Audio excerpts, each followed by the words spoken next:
Welcome to the Arsenal Report, and remember, subscribe, then continue, enjoy your news. In a move that captured hearts across the footballing world, Arsenal Football Club officially announced that Bukayo Saka, the Hale end wonder kid turned world-class winger, is now the new captain of the North London Giants. At just 23 years of age, Saka's elevation to the armband wasn't merely a decision of talent, it was a choice of soul, spirit, and legacy. From the very beginning, Bukayo Saka was more than just a footballer. He was a symbol.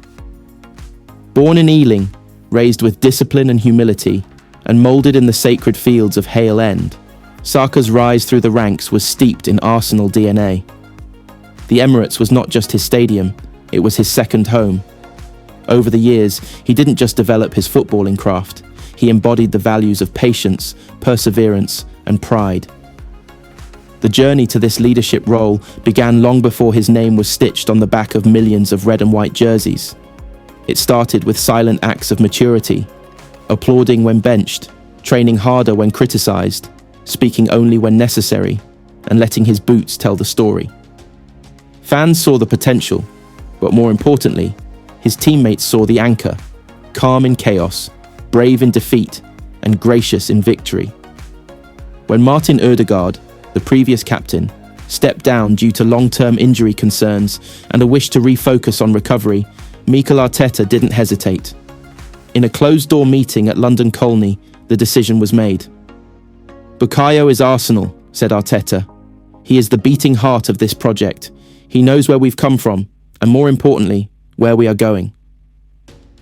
The announcement sent ripples through the footballing community. For Arsenal fans, it was deeply emotional. This wasn't a player bought for millions from a foreign league. This was their own. A boy who grew into a man under the floodlights of the Emirates, through the highs of Champions League nights and the pain of penalty shootouts. His leadership debut came in a pre-season friendly against Bayern Munich in California. As Saka walked out wearing the captain's armband, there was an aura about him, confident yet humble, determined yet grounded. From the first whistle, he was relentless. He barked instructions, rallied the midfield, and dropped deep to support the defense. It wasn't just a role, it was a revelation. Off the pitch, Saka's captaincy signaled a new era. He became the face of Arsenal's culture, a blend of youthful ambition and historic tradition. He encouraged younger players like Ethan Nwaneri and Miles Lewis-Skelly, just as he was once mentored by Hector Bellerin and Per Mertesacker. He led team bonding events, organised family dinners for the squad, and even worked closely with club psychologists to ensure mental wellness across the team.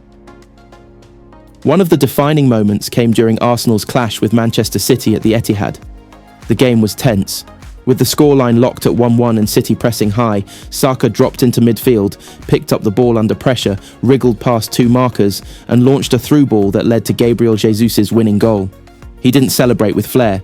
He simply pointed to the badge, clenched his fist, and shouted, "This is Arsenal!" In the post-match interview, Pep Guardiola said, "Saka played like a captain. He reminds me of Iniesta in temperament and of Xavi in vision. Arsenal have chosen wisely." But leadership isn't just about the beautiful moments. It's about the burdens. During a difficult stretch in November, when Arsenal went 4 matches without a win, and the media began to whisper doubts, Saka faced the cameras. "We take responsibility.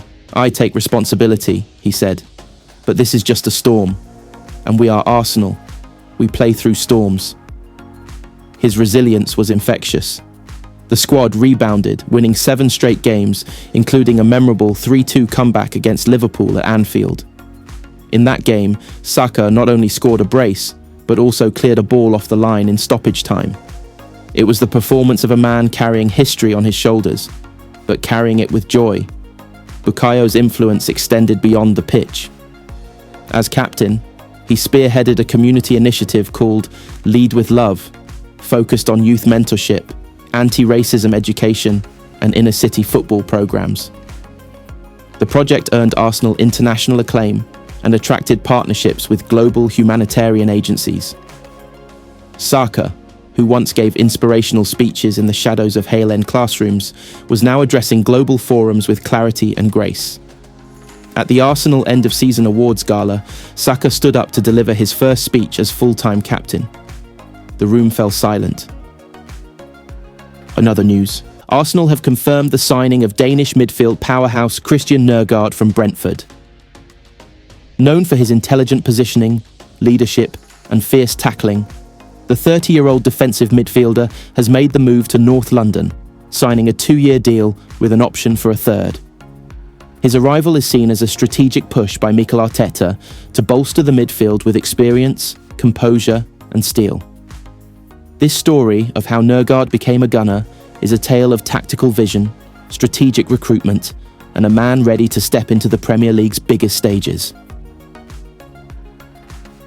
For years, Christian Nørgaard had quietly but effectively carved his name into the Premier League's most consistent holding midfielders. A cornerstone at Brentford since 2020, he embodied resilience and tactical intelligence. His passing range was sharp, his interceptions precise, and his leadership on the pitch undeniable. While other midfielders dazzled with flair, Nørgaard commanded games with structure. So when Arsenal's director of football, Edu Gaspar, placed the call to his agent in late May 2025, Nørgaard initially thought it was a mistake.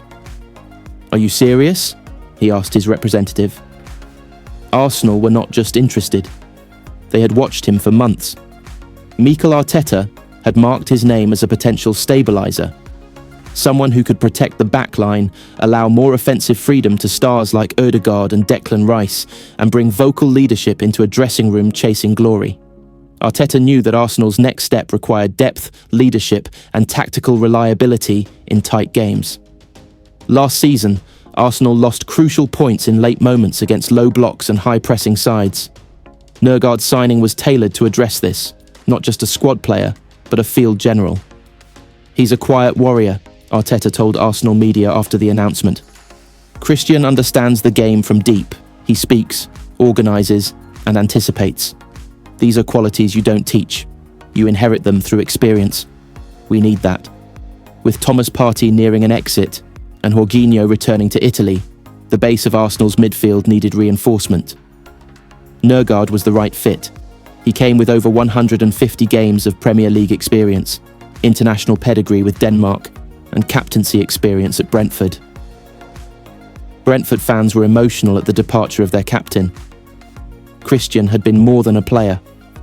He was a symbol of their Premier League rise, their engine, their heartbeat. In a farewell message posted on social media, Nørgaard wrote, "I gave my soul to Brentford, and the club gave me a platform to grow into the player I am today. But when Arsenal calls, it's an opportunity every player dreams of. I'll never forget the Bees. Thank you for everything." Brentford allowed the move out of respect for his service. Arsenal's offer, believed to be around £8 million, was accepted quickly, and personal terms were finalised within 48 hours. When Nørgaard walked into London Colney for the first time in Arsenal red, he was greeted by his compatriot and captain Martin Ødegaard, who smiled and said, "Welcome to the other side." Though Ødegaard plays for Norway and Nørgaard for Denmark, the Scandinavian connection was strong. There was already a healthy sense of chemistry forming between the two in training. Nørgaard's first training session was described as intense, vocal, and precise. Even the likes of William Saliba and Gabriel Magalhaes were seen nodding as the Dane issued tactical cues during drills. One assistant coach reportedly said, "He speaks like a coach. It's like having a player-manager in the middle of the pitch." Christian Nørgaard will wear the number 15 shirt at Arsenal and is expected to operate as a deep-lying midfielder. Whether starting in double pivot alongside Rice in a 4-2-3-1 or shielding alone in a 4-3-3, his role is simple: break opposition lines, recover possession, and keep the tempo calm under pressure.